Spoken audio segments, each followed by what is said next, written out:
I didn't check if the mic was correctly connected. Yeah, cool. I did it right. Hey, Mom and Dad. Just got home from my tournament.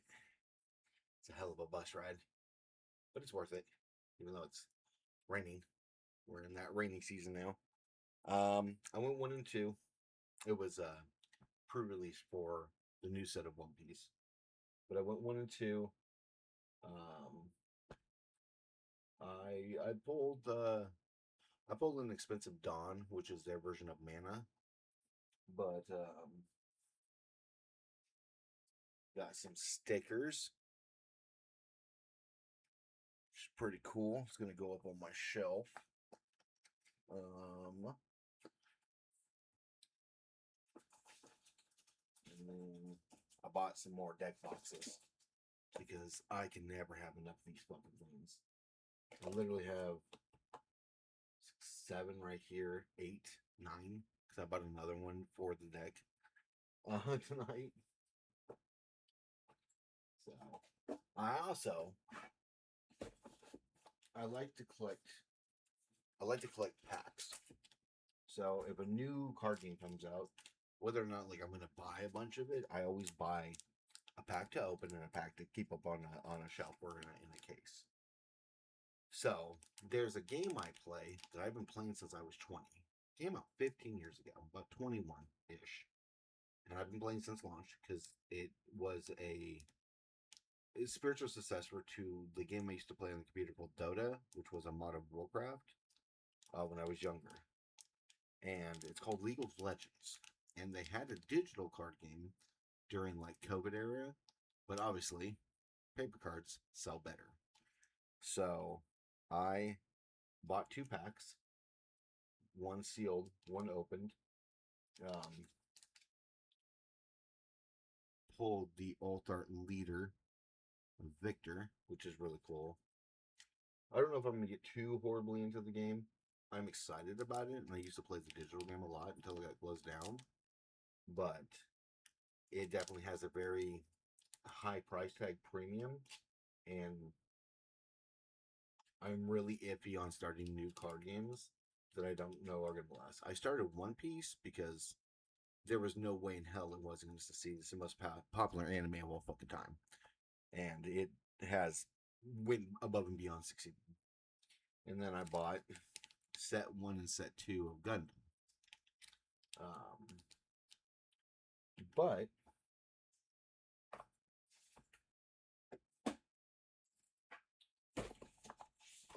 I did pull something really cool out of my packs.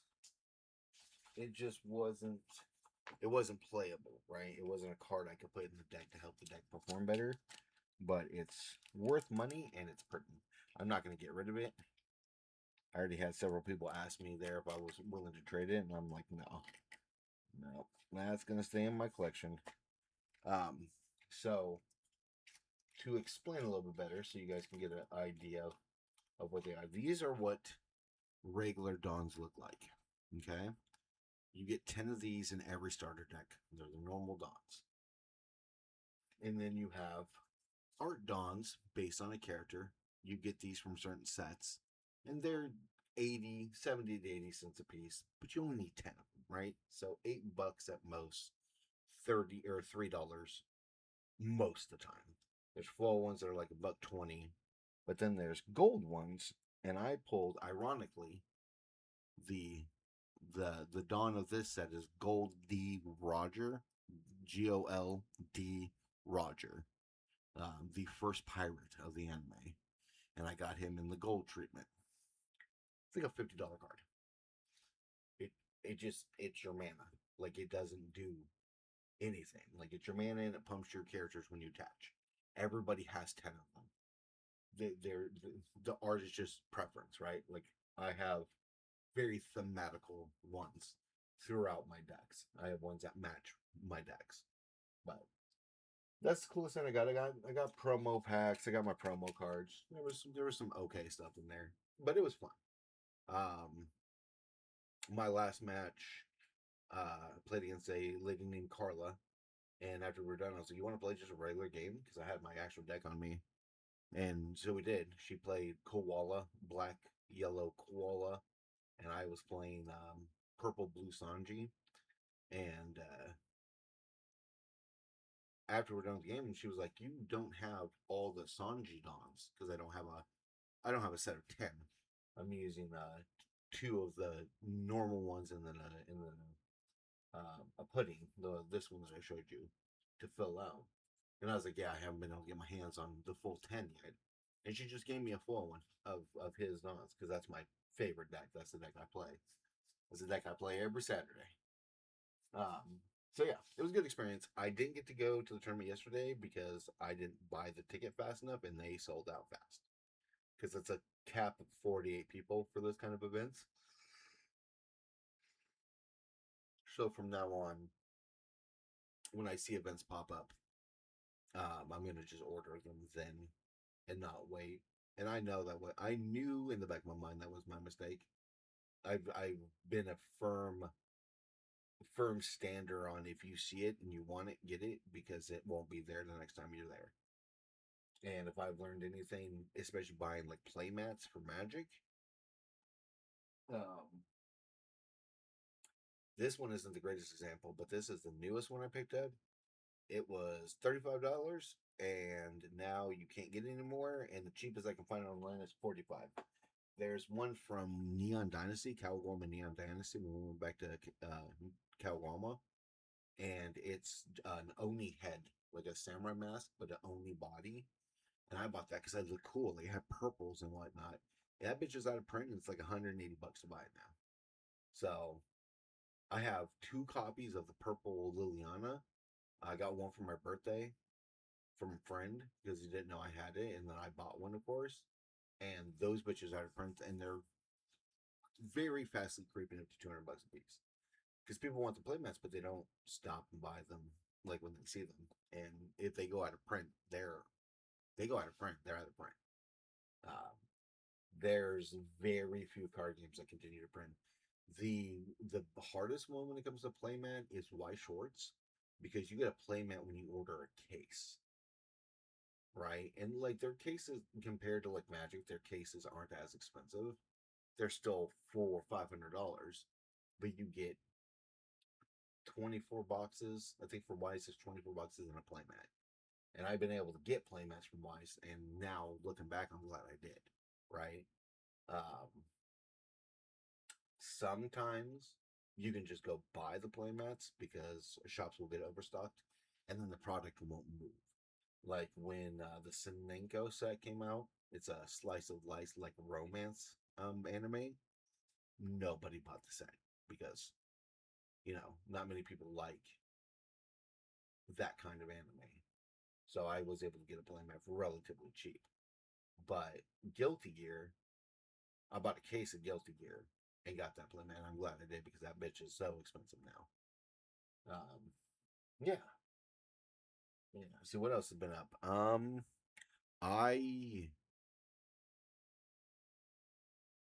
I just been playing card games and working. To be honest, I haven't been really playing video games.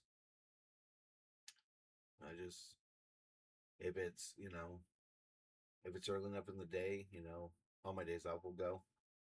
Or on her days off we'll go together. But if it's on the day she works and she has a car, I just take the bus, go down to Guardian. To be fair, I only really go to two card shops. And one of them, he's not a you play at card shop.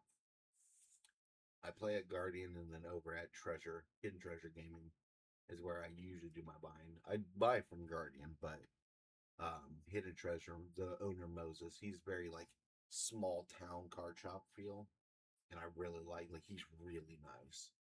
That's pretty much the only place I'll buy like my Pokemon and my One Piece and my Magic because he keeps Magic. His Magic is always low. Like even if the MSRP is like this amount and it skyrockets, he never goes up. He won't change it to match what it goes up to. He keeps it at what it was supposed to sell at MSRP. He doesn't carry a lot of Magic, right? He only carries, he only gets what is allotted to him through his distributor, and once that's gone, it's gone. You know, but like Final Fantasy, I was able to get Final Fantasy from him for dirt ass cheating comparison. Like he's just a very genuine human, and he makes so much money off of Pokemon that like he can afford to do that, right? Where these like bigger box stores, because like I love Guardian, right? But it's Guardian is like the Walmart or the Costco of like car shops in this area. Um, they're very big boxy, right? They board games and there's dice and then there's the little gotcha blind boxes and miniatures and their miniature nights go hard. I don't understand. Like I know Warhammer 40k. I very much am into Warhammer 40k, and I know the lore and the characters and how everything works. But like, and me and Dad play Mage Knights, right? So I understand tabletop, but when I watch them play, and it's impressive. Like it's almost an art form to watch these people play because I really liked orcs and Mage Knights. And if you play Warhammer, not 40k, but just Warhammer, usually a Warhammer Age of Slugmar, that's the more fantasy side, where 40k is the futuristic with the Space Marines. Well, the fantasy side has orcs, but the orcs in this universe, they use their imagination. If they believe it to be so, it is. So if they build a rocket ship out of 2x4s and mud, and they believe hard enough, it will turn into a rocket ship and it will fly. It will still be like what it's constructed out of. It's such an interesting concept, and watching those matches is so cool. Sometimes I go down to Guardian on my days off, and I just spend all day there, just watching whatever games were going on. I would like to get into Warhammer, but Warhammer is the one thing that I've always set a rule for myself that I am never allowed to play it because I play card games and they're expensive, and I play all card games that come out. Like I have a deck for every card game that anybody could remotely think of playing. I have Y Short, Cardfight Vanguard, Union Arena, One Piece, Magic, Pokemon, Gundam, Battle Spirit and Saga. You know, if somebody says down and go, "Do you play this?" I probably have a deck of it, even if it's just a starter. Um, and all that in comparison, all the money I've spent over all these years on cards would equal maybe two armies in Warhammer. Like the shit is expensive. I was looking at one because I really like the Blood Omen Marines. They're black and red, and their ideology to the Emperor is pain is nothing, blood is the field given to their lord, and they're like berserk zealots, and they're just fucking cool. I was looking at one of their units, and I shit you not, mom and dad, the unit was like this big, and you have to paint it yourself, right? So not even including the painting, the buying the paints, but this little ass unit this big was $70 one unit. I I can't do it. If that was my only interest, and I didn't play video games, I didn't play card games, I didn't like to go out to eat. If I literally had nothing else in life but bills and one hobby, that's the only foreseeable way I could ever see playing Warhammer. But yeah, yeah, just been playing a lot, building a lot of decks, doing a lot of research. The new season for One Piece is starting, so I'm just, this is the release tournament. This was release tournament for the new set. Get our hands on the new cards. We know what the cards were for 4 months because we still haven't got to the unification of Japanese and English. That happens next year, to where everything will be like a surprise, right? We won't be, they won't be ahead of us anymore and be able to show us everything beforehand. Which is good because the format's almost solved by the time we get it. The best deck is the best deck, and then there's the stragglers, and that's it. Because there's always the best deck in format, but they've always been really good about keeping it balanced to where like there is a best deck in format, but it's beatable. right? Every deck has a bad matchup. There's a couple decks that have no bad matchups, but they're 50-50 matchups. So that it can't reach that best deck status because it can just lose circumstantially, right? Um, yeah, so really playing the One Piece, really playing Pokemon. Um, and anytime modern comes up, I play Mill. I My Halloween was okay. Work sucked. Um, Work sucked. I slept and wanted nothing to do with anybody for days. It fucking holidays that involve people drinking when you have a bar located directly next to your work site is bad. Something always happens, and it's I don't have anything against people drinking. Obviously, like I don't care what people do, but don't act a fool, and people don't not act a fool. So, and then what else? I have decided that you're right, Dad. I'm going to sit down and just turn it blue black because going X and 3 every week probably isn't an inherently smart idea to spend money on, right? Like, yeah, it's just $5. Yeah, it's just time that I'm gonna just sit at home, right? I get to connect with people, my peers, but I feel like not so much like it's about the win because that's not it. I just feel that like if I'm gonna put my best foot forward, I need to put my best foot forward. And you're right about it, about the black side of it. So I'm gonna switch that up again, and I might run it through you again because you'll be more familiar with that because it uses drown the lock, fatal push stuff that there's not a whole lot of. They haven't bought a whole lot of new stuff. I did see though, I did see something interesting. New cards for standard. There's a standard card, and I'm not at all saying it's good or not, right? But there's currently an enchantment that whenever a creature comes into play, you gain life. Okay, and creatures come into play tapped, and it costs one white enchantment. And there's a card called River Monument, which is one in a blue, and you tap target player mills 3, or you tap two and two blue, and target opponent mills half their library. I believe is what it does. And then there's a 2 and a white and a blue sorcery. Target player mills cards equal to your life. And I'm really debating coming back to standard and playing Azorius Mill in standard.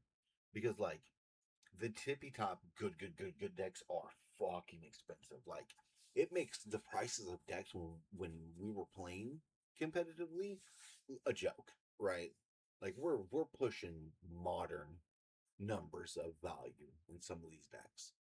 And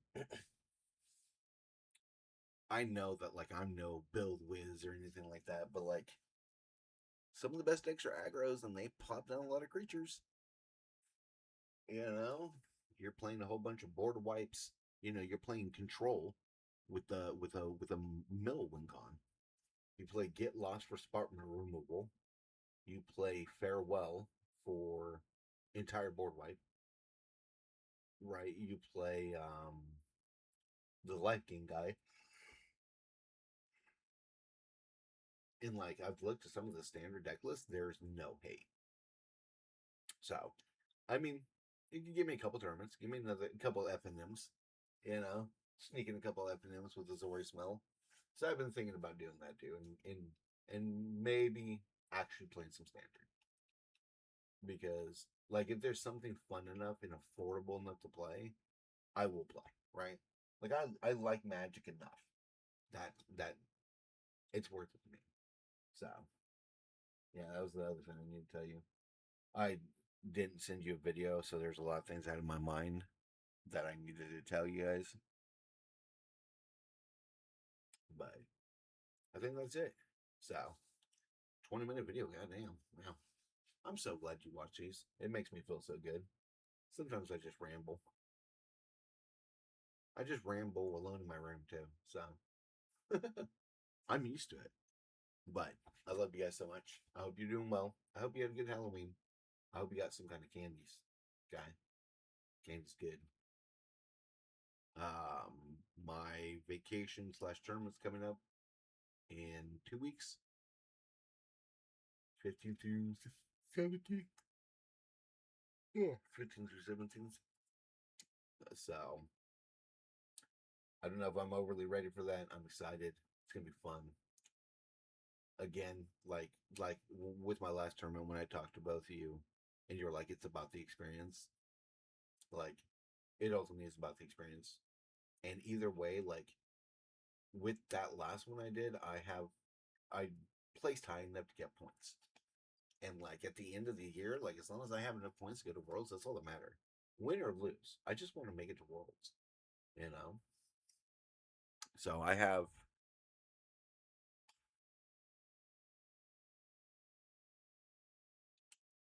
somewhere. I have a Pokemon deck. Oh, it's behind me. I have my Pokemon deck, and I've been testing a lot because your daughter-in-law plays one of the most powerful decks too. She actually plays two decks. She plays EV Box and Goldango, and I play Dragapult and Gardevoir. So in house the we have four of the five most powerful decks in the game currently. So been practicing with her too. So she's just going as a spectator. That's all she cares about. Because if you get an invite to play, you get a +1, and then if you get an invite as a spectator, you get a +1. So yeah, I think that's it for me rambling. Until I do the next one, I will see you in that video. Okay, I love you guys. Bye bye.